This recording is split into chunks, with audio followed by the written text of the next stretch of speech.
মাথায় হাত বুলায় বুলায় বারবার আদর করতে আছে। দুই সন্তানের কলিজার মধ্যে একটা ধাক্কা লেগে গেছে।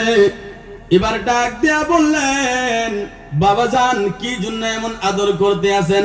আমাদের বংশের নিয়ম হলো, আরবের নিয়ম হলো, যে এতিম হয়ে যায় তার মাথায় হাত দিয়ে মানুষে আদর করে দেয়। এই রাতের ভিতরে আপনি কি জন্য আদর করতে আছেন? এবার কাজী সুরাইয়ের কলিজা ফেটে যায়। ইসকি আরম্ভ হয়ে গেছে, বাবা কিভাবে তোমায় কথাটা বলি।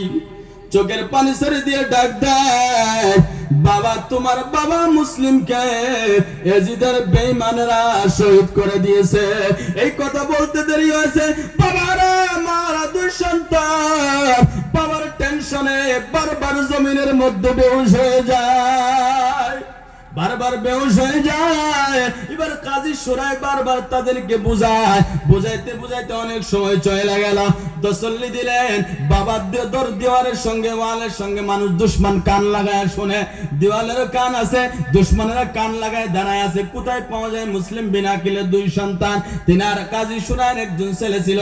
ডাক দিল, বাবা এই দুইটা সন্তানকে নিয়ে ভালো হিসাবে তুমি কুফার গেটের বাইরে করে দিয়ে আসো, একটা মদিনায় যাওয়া কাফেলার সঙ্গী করে দিয়ে আসো, তারা যেন সহি সালামতে মদিনায় যাইতে পারে। জোরে বলেন সুবহানাল্লাহ। আমার ভাইরা বাবারা, আমার দুই সন্তানকে নিয়ে কাজী সুরাইয়ের সন্তান ছেলে তিনি লাইলা নিয়ে গেলেন কুফার একটা নিরিবিলি রাস্তা দিয়ে নিয়ে। যখন কুফার দরওয়াজার বাইরে গেলেন, দূর থেকে দেখা যায় কাফেলার ধুলা উড়তে আছে, কাফেলার যাইতে আছে, যাওয়ার একটা নমুনা পাওয়া যায়। হাত দিয়ে ইশারা করে দেখাইলেন, ওই যে মদিনায় কাফেলা যাইতে আছে, দৌড়ায় যায়, তাদের সঙ্গী হয়ে যাও। সুবহানাল্লাহ। আমার ভাইরা বাবারা, আমার দুই সন্তান ছোট্ট ছোট্ট সন্তান, একজন সন্তান 8 বছর বয়স, আরেকজন সন্তান 6 বছরের বয়স। দুই সন্তান দৌড়াইতেছে, অন্ধকার, রাতের অন্ধকার ছায়া গেছে। বাবা চলতে চলতে চলতে চলতে যখন কিছু দূর গিয়েছে, কিছু দূর যাওয়ার পরে আর সেই কাফেলা নজর আসে না। সারা রাত ঘুরে ফিরে সকালবেলা থেকে যেই জায়গা থেকে রওনা হয়ে গেছিল সেই জায়গার মধ্যে দাঁড়িয়ে আছে। চলতে চলতে বাবারা আমার, চলতে চলতে ভাইরা বাবারা আমার, ওই এজিদের বেঈমানেরা, এজিদের পুলিশ রাজ্য গেলেন সেই জায়গার ভিতরে, যাই দেখতেছে দুইটা সন্তান দাঁড়িয়ে আছে, পূর্ণিমার চাঁদের মতো চেহারা, দুইটা সন্তান দাঁড়িয়ে আছে। ডাক দেয়া বলল, তোমরা কারা, কোথা থেকে আসেছো? সন্তানরা মনে করলেন, আমরা তো ইতিম, আমাদের বাবা নাই, আমাদের মা নাই। এতিমদেরকে সবাই ভালোবাসে, সবাই মোহাব্বত করে, এতিমদেরকে আদর করে।